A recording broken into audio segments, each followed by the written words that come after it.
नमस्कार दोस्तों, हमारी आज की कहानी है दुल्हन का चेहरा देखकर ससुराल वालों को लगा सदमा। कहानी पसंद आए तो चैनल को सब्सक्राइब जरूर करना। सुषमा जी सुबह से बहू के गृह प्रवेश की तैयारियों में लगी हुई थी। दूल्हा दुल्हन आने पर चिल्लाकर अपनी बेटी से बोली, अरे सरोज, दूल्हा दुल्हन आ गए हैं, जल्दी से आरती का थाल और चावलों से भरा कलश भी लाना साथ में। जैसे ही वो नई दुल्हन को गृह प्रवेश कराने के लिए बेटे और बहू के पास गई तो पूजा का थाल उनके हाथ से छूट गया और वो चिल्लाकर बोली, अरे ये देखो, हमारे साथ तो बहुत बड़ा धोखा हुआ है। मेरे बेटे की तो किस्मत फूट गई। ये किसको गले बांध दिया मेरे बेटे के? क्या हुआ?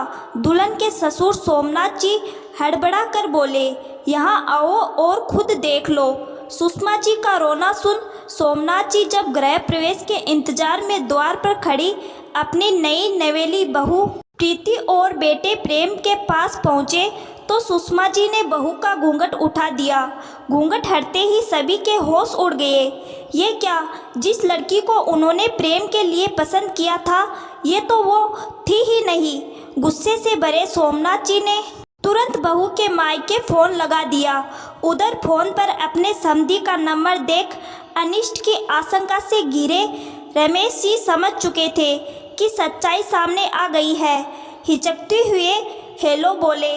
तभी सोमनाथ जी जोर से बोले, बहुत गलत किया आपने, इतना बड़ा धोखा किया हमारे साथ। अपनी बड़ी बेटी का रिश्ता करके छोटी बेटी की शादी करा दी आपने। यहाँ आइए और ले जाइए अपनी बेटी को। रमेश जी तो यथावत खड़े के खड़े रह गए। पास ही खड़ी उनकी पत्नी मधु का भी इन्हीं बातों की डर की वजह से गला सूखा जा रहा था। फिर भी रमेश जी को धीरज बंधाते हुए बोली, चलिए छोटी बेटी के ससुराल चलते हैं। नाक तो कटवा ही चुकी है हमारी लाडली बड़ी बेटी, अब जो भी होगा सो देखा जाएगा। दोनों घबराए से प्रीति के ससुराल पहुँचे।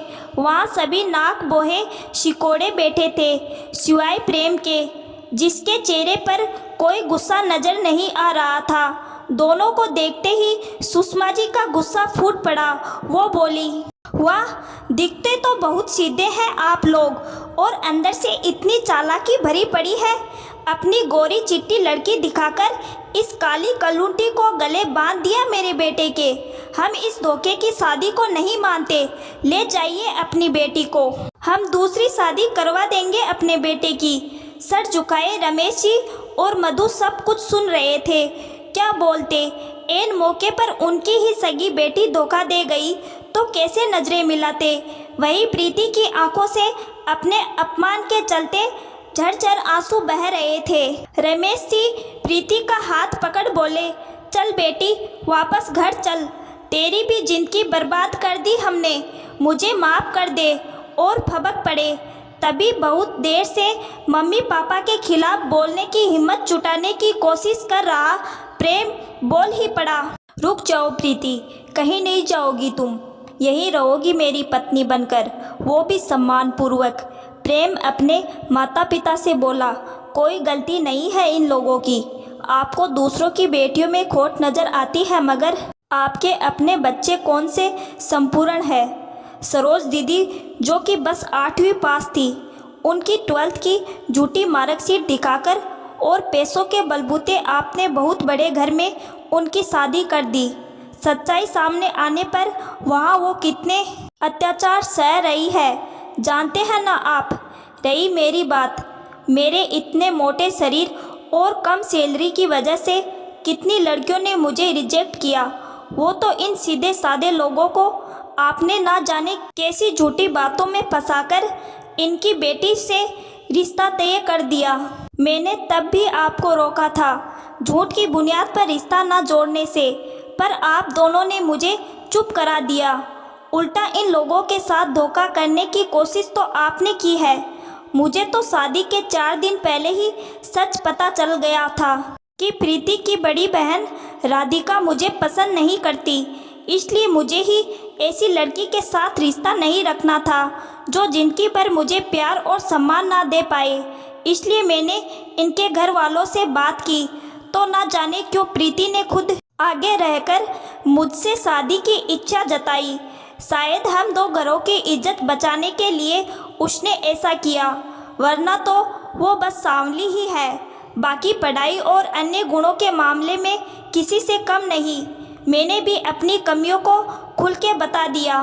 फिर भी प्रीति मुझसे शादी करने को राजी हो गई। वो तो मुझसे बेहतर पति पाने के योग्य थी। उसने कहा भी कि सच्चाई आप लोगों को बता दूं, पर मुझे पता था आप किसी कीमत पर प्रीति से मेरी शादी ना होने देंगे।